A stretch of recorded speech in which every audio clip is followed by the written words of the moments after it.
Yan, ready na yung slab natin, no. Yan, pwede na nating paglalatagan ng steel deck. So bukas ng umaga magi-steel decking na tayo. Ayan, steel deck na tayo bukas ng umaga.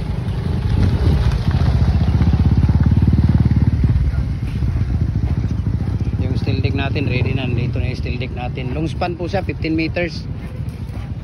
Ayan. Dito sa baba, nagpa-start na tayo ng hollow blocks dito, no, actually. Ayan. So dito na side, no, mayroon na dito.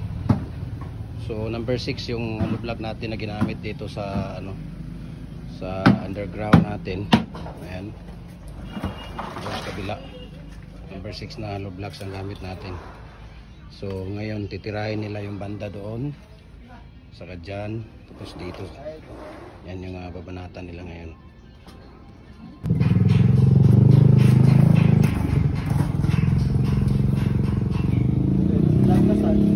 Dito tayo sa kabila. Ayan, so nag-file tayo yan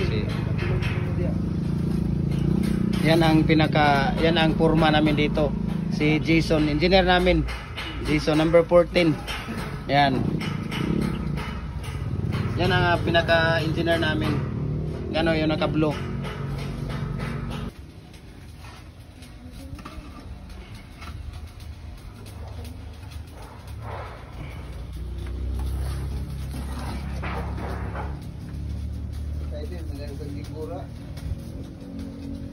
Ha?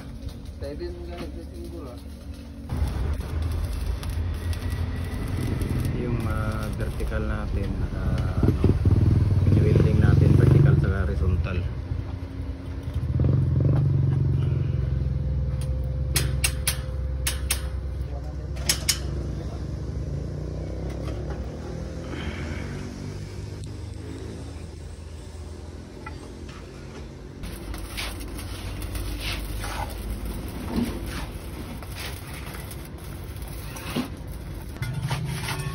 Ya, oke aja.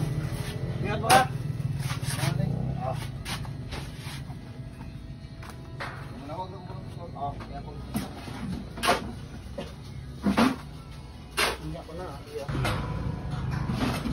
Yan, tuloy-tuloy yung pag-welding ni Kuya sa ating kulong, no, sa ating beam sa taas, no, sa second floor natin.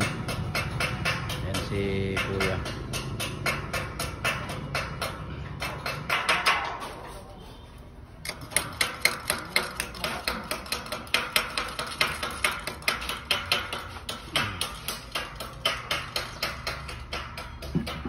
Nalagyan na natin, no.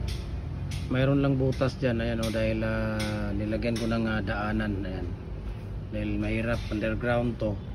At saka doon mayroon din butas doon dahil ano din, daanan siya sa tubig. So mula doon, ayan, hanggang dito napaikot na ang ano nito, hollow block. Ayan, napaikot na siya. Ayan, oh, punta dito. Hindi pa namin may dahil mayroon pang mga yung naka-runner pa yung kukulamber. So pagkatapos mag-flooring, tanggalin natin to, bagat saka natin ituloy yung hollow block. Ayan. O ayan, si Kuya Macron, no. Yan ang pinaka-the best na sa Gem Hardware. So good morning, no. Ayan, so na-fix na natin yung ating dito, no. Yung ating I-beam na tawag dito, nakulang sa sukat. At mayroon tayong kunting diferensya doon, no, sa gitna dahil sa foundation nito. Ayan, so anuhin na lang natin sa pag-piling ng ating hollow blocks. So okay na lahat ito. At nailagay na lahat yung mga I-beam natin. So kulang na lang nito ang paghihinang, no, yung pagwi-weld natin. Ayan, so nailagay na natin lahat. So nandito yung welder natin, si Kuya. So hopefully makakuha tayo ng isang welding machine para dalawa ang titira dito. Ayan. So Maghilo ka kuya. Maghilo ka, ayan. Si kuya yan pinaka yung welder natin.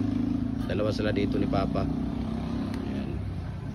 Ayan, so naglagay tayo ng isang welding machine para dalawa yung welder natin dito, no? Dahil mas lalo siyang tatagal kung isa lang yung welding machine natin dito. So dapat dalawa para dalawang tao dito ang magwi-welding. Ayan, so mag-install tayo ng isang welding machine dito. Ano, at dito sa gitna ng ating second floor, doon natin ilalagay. Ayan. So yung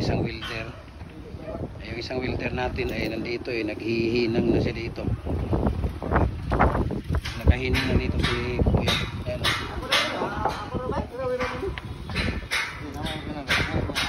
Kuya, naghihinang siya doon. Ayan.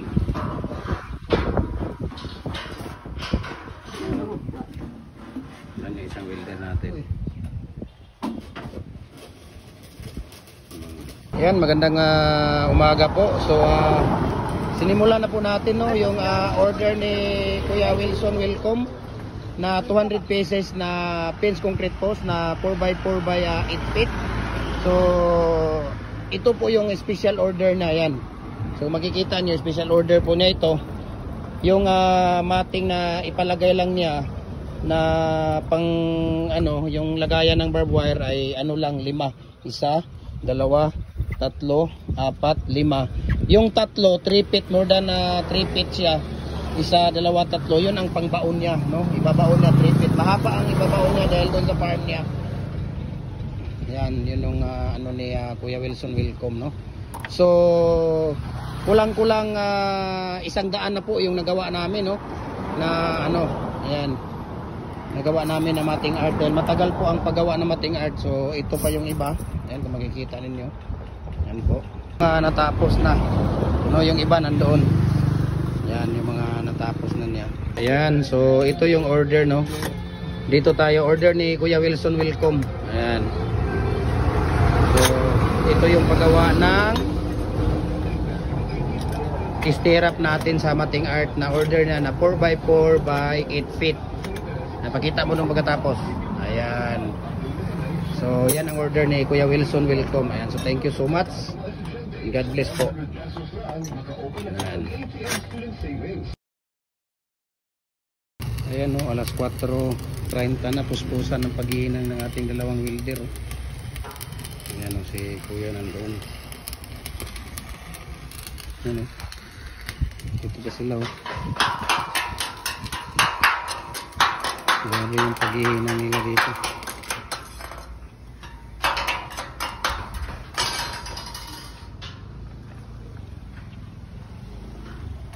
So tuloy-tuloy ang ating pag-welding ng ating tawag dito, ng ating mga beam. Ayan yung welder natin. Tapos doon sa kabila, ayan, doon yung isa.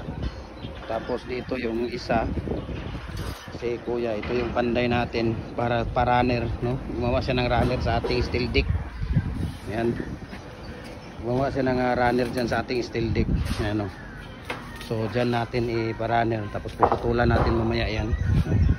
Kasi yung naka-usli na mga 2x3 hanggang dyan sa I-beam lang yan siya. So putulan natin mamaya. Yan na po yung ano natin, ano, sa beam natin.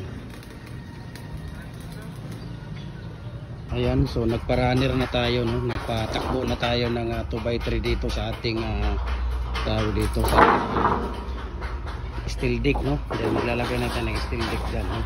Bukas i-deliver ng steel deck natin. So puputulin, no, bago natin gawin yan, putulin natin yung mga 2x3 na yan hanggang dyan sa beam, no? Hanggang dyan sa beam na yan. Bakit punta doon? Para dyan tayo magparanan ng 2x3. So yan yung rebuilding. Si Kuya nandoon, tuloy-tuloy yung paggawa natin. So ito, tuloy-tuloy pa rin yung pag-building nila, no? Yan, no? Tapos tuloy-tuloy pa rin ang ating paglagay ng 2x3 runner dito sa ano natin. Yan, nag-building sila dito. Yan, tuloy-tuloy yung paglagay ng runner para doon sa ating tawag dito, sa ating steel deck. So ito yung lagayan ng steel deck natin. Yan, oh.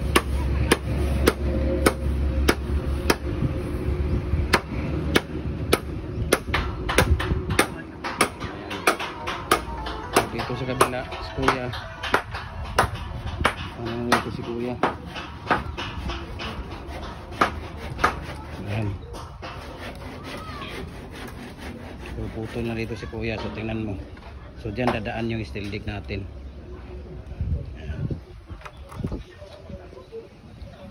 Ayan, so ito yung update natin, no? Tuloy-tuloy ang ating pag-welding, tuloy-tuloy ang ating pagpatakbo ng yung pagsasangga ng ating steel deck, dahil bukas ilalagay na natin yung steel deck, no? Puputulin na lang natin ito yung sobra na 2x3. Ayan, makikita niyo yung banda doon may naputol na. So puputulin na lang natin ito bukas ng umaga. Ayan. Tapos dito. Ayan. Tapos banda dito. Okay. Para may lagay na natin yung steel deck natin. Ayan. Ayan, magandang morning sa ating lahat. So tuloy-tuloy ang ating pagputol ng ating patakbo ng ating 2x3 para sa ating steel deck, no? Doon natin ilalagay yung steel deck natin. Tapos tuloy-tuloy ang pag-welding nila. Ayan. Tapos si kuya, tuloy-tuloy ang pagpapatakbo niya doon, no? Sa baba ng mga 2x3 din. Okay. Tapos si kuya doon, yun, mag-welding siya doon. So dito naputol na, maganda na dito. Ayan, oh. Yan ang paglalagyan natin. Yan natin ilalagay yung steel deck natin. Ayan, mga naputol na ng mga ano. Si Eunice nandoon, no, sa baba. Yun si Eunice.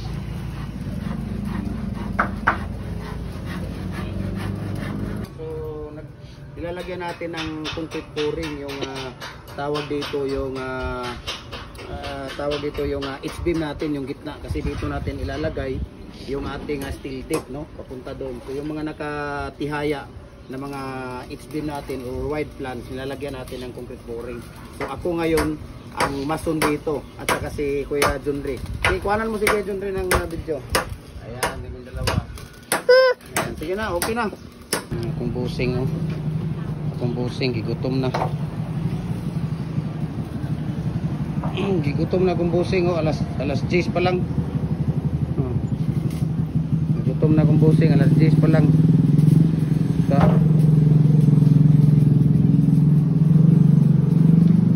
So malapit na matatapos dito, no. Ayan, puspusan ang pag-welding nila. Andun pa sa isa doon. Ayun na dong, pikas na dong. Yan si Eunice, oh, nang huli ng isda si Eunice. Ang daming isda. Nakakuha ka na ng isda, Nick? Nakahuli ka na? Wala pa? Nasaan na yung nahuli mo kanina? Ang daming isda, oh. Yan si Eunice, ang daming isda. Kasi fish pan yan, oh. Yan, oh. Ang daming isda ni Eunice na nakuha.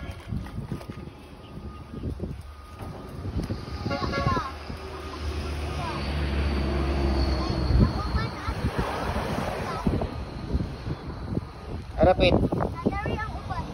Nasa sulod, ni sulod. Yan, so dumating na yung steel deck natin. Huwad lang na kuya para di mo gahi. So dumating na yung steel deck natin, no. Ayan. Tingnan natin dito kung saan ito pwedeng maibaba natin, kasi mahaba to, long span to. Long span na steel deck natin. Ayan. Dito natin yan ilalagay.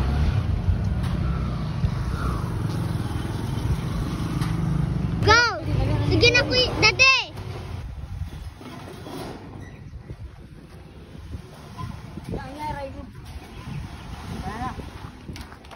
Up. Ito ka kuya, ito ka to.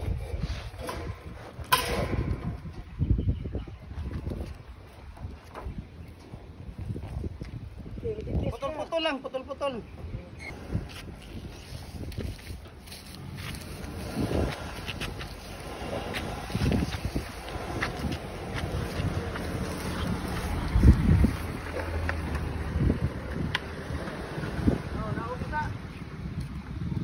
Tama na.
So ito yun, no, long span. No. Saan ako fish pan?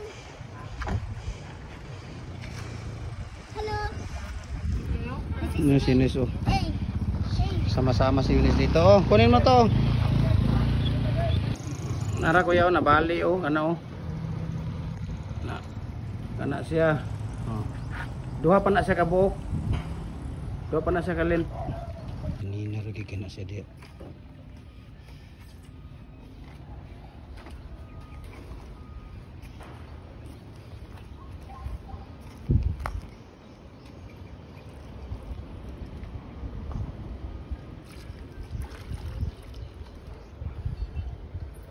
Ibu palingaw mo ya siya sige pandako pug isda.